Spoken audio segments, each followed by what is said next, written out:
अस्सलाम वालेकुम।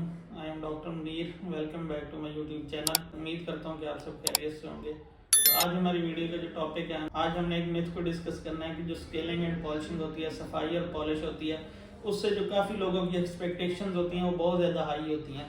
या तो वो इंस्टाग्राम से देख के आते हैं, या वो हॉलीवुड के एक्टर्स या बॉलीवुड के एक्टर्स के दांत देख के आते हैं और वो ये समझते हैं कि हम दांतों की सफाई करवाएंगे तो हमारे दांत उन जैसे हो जाएंगे। और कुछ लोग तो ये समझते हैं कि ये जो स्केलिंग एंड पॉलिशिंग है, सफाई और पॉलिश करवाना, ये फैंसी प्रोसीजर्स हैं और बहुत ही ज़्यादा जो अमीर लोग हैं ये उनके लिए, ये आम बंदे के लिए नहीं है, आम बंदे को ज़रूरत ही नहीं है, या जो थोड़ा सा एस्थेटिकली इतना कंसर्न नहीं है तो उसको इन चीज़ों की ज़रूरत नहीं है। जो जिसको इतना खूबसूरती का मसला नहीं होता है या इस तरह की इंडस्ट्री में वो काम नहीं कर रहा तो उसको दांतों की सफाई की कोई ज़रूरत नहीं है। हालांकि ये एक बहुत बड़ी मिथ है।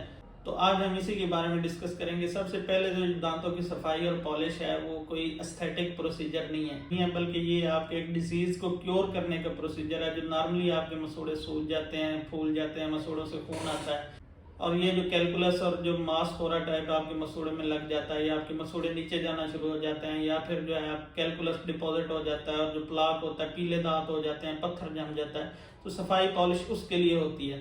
इस सारी कंडीशन को जब मसूड़े फूल जाते हैं तो इसको हम जिंजवाइटिस कहते हैं। ये एक डिजीज है, उस डिजीज के क्योर का, जिस तरह हर डिजीज का एक इलाज होता है, इस तरह इस मर्ज का भी यही इलाज है कि आप अपने दांतों को अच्छी तरह सफाई पॉलिश करवाएं। तो इससे क्या होगा कि आपके जो बैक्टीरियल एक्यूमुलेशन है, जो बहुत ज़्यादा कैलकुलस डिपॉजिट हुआ है, वो आपके दांतों से जब उतरेगा, जो कॉज है वो ख़त्म होगी, तो आपके मसूड़ों की स्वेलिंग भी कम हो जाएगी, ब्लीडिंग भी कम हो जाएगी, तो इस तरह आपके मसूड़े हेल्दी हो जाएंगे।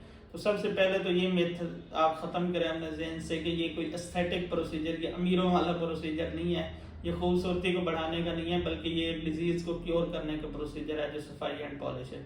और दूसरा जो है वो ये है कि आपके दांत क्या है इससे वाइट हो जाएंगे, या आपके जो एक्सपेक्टेशंस हैं जो आप देख के आते हैं बॉलीवुड एक्टर्स की, या जो इंस्टाग्राम इन्फ्लुएंसर्स हैं जिस तरह उनके वाइट दांत होते हैं, आपके भी सफाई पॉलिश से सिंपल वाइट हो जाएंगे। तो इसका जो क्लियर कट आंसर है वो है नो।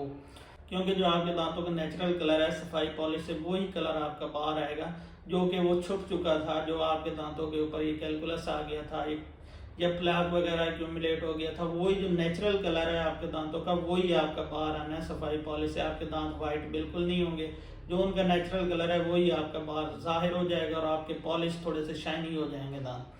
बाकी बिल्कुल वाइट जिस तरह होते हैं उसके लिए सेपरेट प्रोसीजर्स होते हैं, उसमें टीथ वाइटनिंग आ जाती है, उसमें आपके विनियर्स आ जाते हैं, या उसके डायरेक्ट विनियर्स होते हैं, इनडायरेक्ट विनियर्स होते हैं, या उसके ऊपर क्राउन लोग करवाते हैं। तो ये सारे प्रोसीजर्स होते हैं, वो काफ़ी एक्सपेंसिव प्रोसीजर्स होते हैं जिससे आपके दांत वाइट हो सकते हैं। तो इसलिए सफाई और पॉलिश को ये महंगा और एस्थेटिक प्रोसीजर समझना छोड़ दें, और आपके दांतों की हेल्थ के लिए बहुत ज़्यादा ज़रूरी है कि आपके दांतों और मसूड़ों की हेल्थ के लिए और आपकी प्रॉपर जो सिस्टेमिक हेल्थ है उसके लिए भी यही ज़रूरी है कि जब आपके दांत और मुंह की ओरल हेल्थ अच्छी होगी तो आपके मुंह से जो चीज़ गुजर के जानी है वो बगैर इन्फेक्ट हुए जो आपके मुंह के अंदर बैक्टीरिया हैं उनके इन्फेक्शन से बच के आपके स्टमक में जाएगी, तो वो आपकी सिस्टेमिक हेल्थ के लिए भी बेहतर है। तो इसलिए जो सफाई और पॉलिश है जो रिकमेंडेड है वो तो ये है कि 6 महीने बाद आप अपने दांतों की सफाई और पॉलिश करवाएं, और मिनिमम जो है साल में एक दफ़ा लाजमी आपके दांतों की सफाई और पॉलिश करवानी चाहिए। तो उम्मीद करता हूँ कि आपको आज की वीडियो इन्फॉर्मेटिव लगी होगी। अगर आपको ये वीडियो अच्छी लगी है तो इसको लाइक करें, अपने फैमिली मेम्बर्स और फ्रेंड्स के साथ शेयर करें, और हमारे चैनल को सब्सक्राइब कर लें ताकि आपको इस तरह की इन्फॉर्मेटिव वीडियोज़ मिलती रहें। अल्लाह हाफिज़।